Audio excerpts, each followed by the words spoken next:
Welcome to psychology of stock market. मैं doctor Kapil Kakkar आपका एक और साइकोलॉजी ऑफ स्टॉक मार्केट के वीडियो में स्वागत करता हूं। जैसे आप जानते हैं मैं एक साइकोलॉजिस्ट हूं और बिहेवियरल साइंटिस्ट हूं। इस वीडियो में मैं आपसे बात करूंगा अपने एक एक्सपीरियंस की विद आईसीआईसीआई सिक्योरिटीज। इससे पहले अगर आपने मेरा वीडियो देखा होगा अबाउट आईसीआईसीआई सिक्योरिटीज, उसके अंदर मैंने generally how ICICI securities as a broker works उसका मैंने एक वीडियो आपके सामने बनाया था। बट इस वीडियो पे जो मैं बात करूंगा ये video it is a blend of ICICI securities and SEBI, और मैं आपको अपना एक पर्सनल एक्सपीरियंस आपसे शेयर कर रहा हूं। मेरे पास येस बैंक के कोई 4-5 हज़ार शेयर्स थे और वो मैं ऑफ एंड ऑन मैं बेच रहा था। तो जब ये येस बैंक का एक तरह से जो बलून बर्स्ट हुआ उससे ठीक पहले मुझे आईसीआईसीआई सिक्योरिटीज के एग्जीक्यूटिव का फोन आना शुरू हो गया कि जी कल मार्केट गिर जाएगी, ये आपका शेयर जो आपने 30, 35, 40 रुपए का खरीदा हुआ है ये मिट्टी हो जाएगा, ये 2 रुपए का हो जाएगा और आपके पास 1800 शेयर्स हैं तो ये शेयर आप एकदम बेच दीजिएगा। तो मैंने उसको बोला यार कल का कल देखेंगे, जैसा होगा वैसा करेंगे। तो नेक्स्ट डे मॉर्निंग को एग्जीक्यूटिव का मुझे फोन आया। आई थिंक उस दिन 35 रुपए से गिरना शेयर शुरू हुआ था और वो सर्किट डाउन सर्किट टच कर रहा था और वो 35 रुपए से 30-32 पे पहुंचा, फिर 25 पे पहुंचा, ऐसे गिरता गया। तो जब वो शेयर गिर रहा था तो मुझे एग्जीक्यूटिव का जब उसका मुझे पहले फोन आया कोई 9:30-10 बजे, तो मैंने कहा उसको हाँ तुम बेच देना, 32 रुपए में इसको बेच देना। सॉफ्टवेयर है तो उसने वहां पे 32 रुपीज का स्टॉप लॉस सेल का, पर वो उतने पे नहीं बिका क्योंकि उस टाइम लोग पैनिक पे थे। तो फिर उसका कोई मुझे 2-2.5 घंटे बाद फोन आया जब शेयर की शायद वैल्यू हो गई 10 रुपए। तो उसने मुझे कहा कि सर इसको आप निकाल दो इस शेयर में, देखिए गिर रहा है 9 रुपए, अब ये 2 रुपए का होने वाला है। तो मैंने उसको ये बोला, मैंने कहा छोड़ो यार कोई बात नहीं, ये जो 1800-2000 शेयर जो मेरे पास पड़े हैं ये मैं उनको रखूंगा, बाद में देखेंगे, गिरने दो, मिट्टी होता है तो होने दो, कोई बात नहीं। तो मैंने उसको ये बोला कि मुझे नहीं बेचने। But the fellow he tells me is कि मैं तो ऑलरेडी आपके शेयर बेच चुका हूं। मैंने कहा तुमने मेरे से बिना पूछे कैसे बेच दिए? पर मैंने तो बेच दिए क्योंकि आपका नहीं तो और नुकसान हो जाता। मैंने 10 रुपए के हिसाब से, 10.5 के हिसाब से 1800 शेयर 18,000 में बेच दिए। तो मैंने कहा यार ये शेयर जो मैंने 50, 55, 60 हजार के खरीदे थे, तुमने इसको मेरे से बिना पूछे 18,000 में कैसे बेच दिए? तो but then he tells me कि सर अब तो मैंने बेच दी, अब 8 रुपया हो गया, 7 रुपया हो गया, तो आप बोलो मैं अभी खरीद लूं। अब मैंने कहा यार ऐसे नहीं होता, मुझे देखना पड़ेगा मेरे बैंक में कितना बैलेंस है, और अभी तुमने मुझे एक झटका दिया, अब तो मुझे उसी टाइम उसी कॉल में मुझे कह रहे हो कि आप एकदम डिसीजन लो। तो मैंने कहा मैं अब देखता हूं, तुमने ये जो गूफ अप कर दिया वो कर दिया।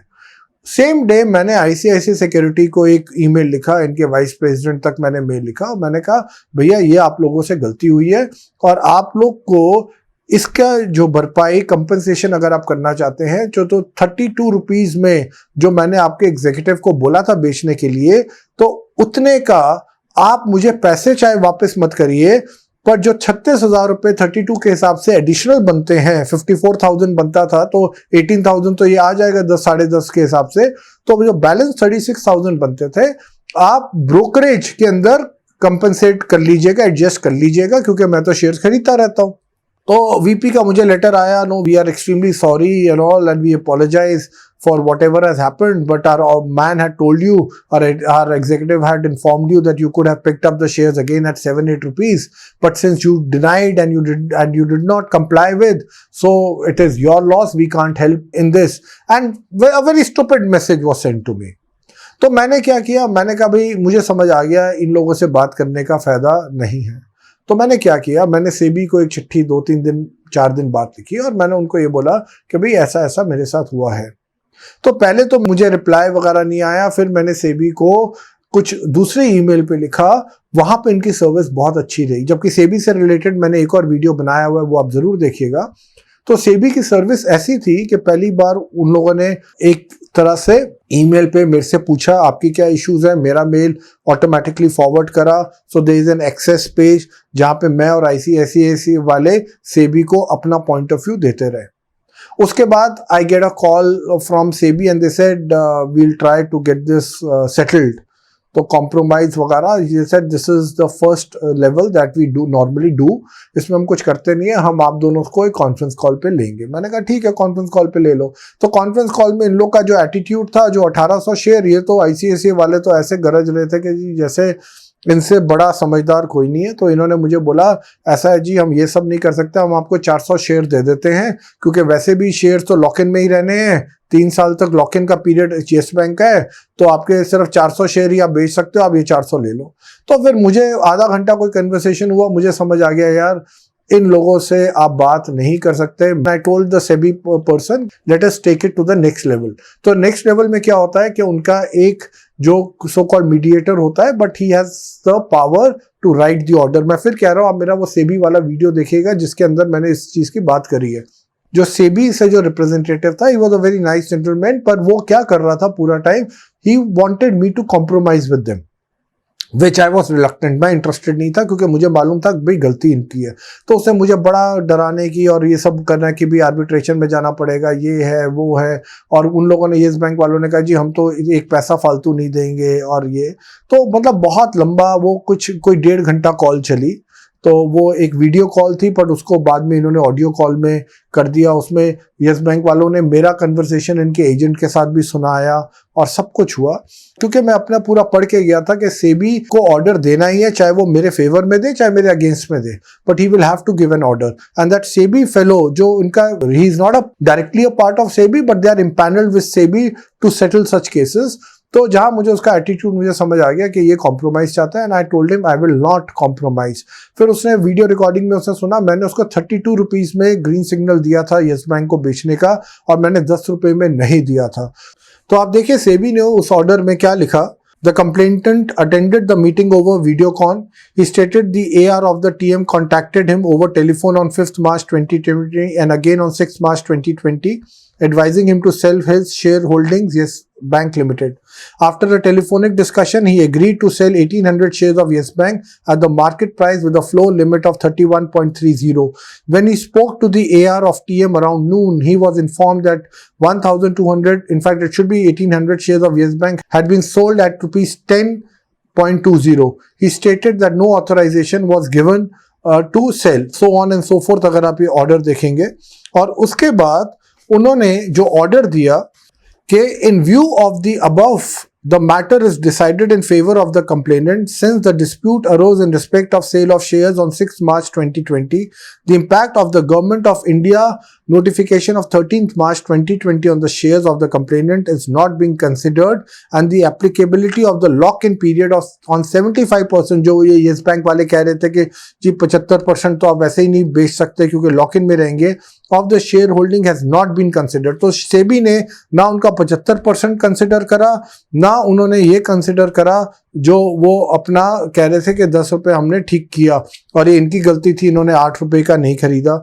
The value claim has been arrived under value of 1800 shares of Yes Bank at closing price of 30.60 on 8th June, which comes to 55,080 rupees, less sale proceeds of sale of 1800 shares on 6th March 2020, rupees 18,287, net payable amount rupees 36,793. So the ICICI was left with no other option but to refund or to pay me this 36,000 in my account। But आप ये देखिए, ये मैंने आपको इसलिए बताया क्योंकि इस तरह के ये लोग करते हैं, और वहां पे जब मेरी इनसे इंटरेक्शन हो रही थी, ये आईसीआईसीआई के एग्जीक्यूटिव ऐसे दिखा रहे थे जैसे इनसे ज्यादा नॉलेजेबल, इनसे ज्यादा समझदार कोई नहीं है। शेयर तो तुमने मेरे से बिना पूछे बेच दिया, मैं नहीं बेचना चाहता था, तुम लोगों ने मेरी कमीशन वाली चीज को भी नहीं माना। और आपको मैं बताऊं, उसके बाद इन्होंने बड़ी मजेदार बात करी, इन्होंने जो एजेंट की फैसिलिटी होती है उसको विड्रॉ कर लिया। इसका मतलब है कि now I don't have any agent, I am tech savvy guy. जो भी कंप्यूटर के साथ इंटरेक्शन है, टेक्नोलॉजी के साथ इंटरेक्शन है, सेल परचेज मैं सब कर सकता हूं, तो मुझे इनके लोगों की जरूरत भी नहीं है। पर मैं आपको ये बताना चाहता हूं, आप देखिए इन्होंने किस तरह के बच्चे, और ये मैं कह रहा हूं up to the level of VP, senior level तक के लोग इन्होंने बैठाए हुए हैं जो कस्टमर सर्विस के नाम पे, आप खुद देखिए किस तरह की कस्टमर सर्विस है कि I had to write long letters to SEBI, I had to give them all the evidence, the kind of time I must have invested in all this thing just because of the ICICI security fault which they did not acknowledge, which they did not agree, and they were in their own world as if they will be victorious. और उन्होंने एक revenge एक तरह से लिया क्योंकि उन लोगों से ये नहीं सहा गया कि यार हमारी ऐसे कैसे पिटाई हो गई कि जो क्लाइंट था, जो भी वो चाहता था, उसको सब कुछ मिल गया. So this is just a small experience I have shared with me, but an important one. तो कभी भी आपके साथ कोई भी ब्रोकर करे, हार मत माने. If you are on the right side of the law, आपको किसी से ना डरने की जरूरत है. Just pursue your case and you will be victorious sooner or later. Good luck. If you like my video, kindly like it and share it. Thank you so much.